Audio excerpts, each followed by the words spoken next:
महाराष्ट्राचे कुलदैवत असणाऱ्या श्री क्षेत्र खंडोबा देवाच्या दर्शनासाठी जेजुरी गडावर येणाऱ्या भाविकांसाठी आजपासून वस्त्रसंहिता लागू करण्याचा निर्णय देवस्थान ट्रस्टने घेतला असून तसेच त्यासाठी नियमावलीही जाहीर करण्यात आली आहे। यापुढे मंदिरात दर्शनासाठी भारतीय वेशभूषा परिधान करणे आवश्यक असेल। भारतीय वेशभूषा असेल तरच भाविकांना प्रवेश मिळेल असा निर्णय श्री मार्तंड देव संस्थान जेजुरीच्या विश्वस्त मंडळाच्या वतीने घेण्यात आला आहे।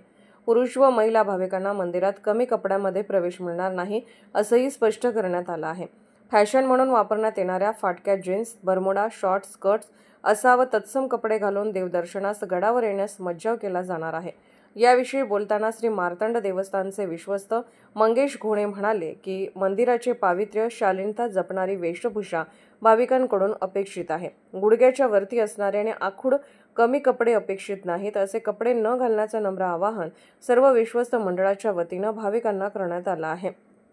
महिला आणि पुरुष दोघांसाठी हे नियम सारखेच असणार आहेत। दरम्यान दर्शनासाठी येताना भाविकांनी कोणत्याही प्रकारची भारतीय पारंपरिक वेशभूषा केलेली चालणार आहे। प्रेम जय मला काल श्री मार्तंड देव संस्थान जेजुरीतर्फे आदर्श वस्त्रसंहिता श्री खंडोबा मंदिरावर लागू करण्यात आली।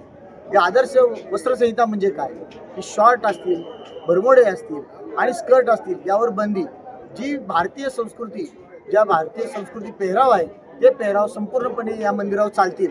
मग त्यात कोळी बांधवाचे पेहराव असतील, इतर आदिवासी बांधवांचे पेहराव असतील, हे संपूर्ण पेहराव यामध्ये समाविष्ट आहे भारतीय वस्त्रसंहितेमध्ये। परंतु फाटक्या जीन्स पॅन्ट असतील, बरमोडे असतील व अशोभनीय असे कपडे असतील ते सर्व आपण मार्तंड देव संस्थानतर्फे कालपासून गडावर बंदी करण्यात आली आहे की जेणेकरून मंदिराची शालीनता, पावित्र्यता जपली जाईल। असे पेहराव भाविकांनी वापरावेत व जेणेकरून इतर भाविकांनाही त्याचा त्रास होणार नाही किंवा इतर भाविकांनाही ते लज्जास्पद वाटणार नाही। त्यामुळे ज्यांनी त्याने आपली शालीनता जपायची व योग्य असे कपडे घालून की जसे आपण आपल्या घरातल्या पूजेला कपडे घालतो त्याप्रमाणे कपडे घालावेत व मंदिरावर दर्शनासाठी यावे अशी मार्तंड देव संस्थानतर्फे मी नम्र अशी विनंती करतो आणि आवाहन करतो।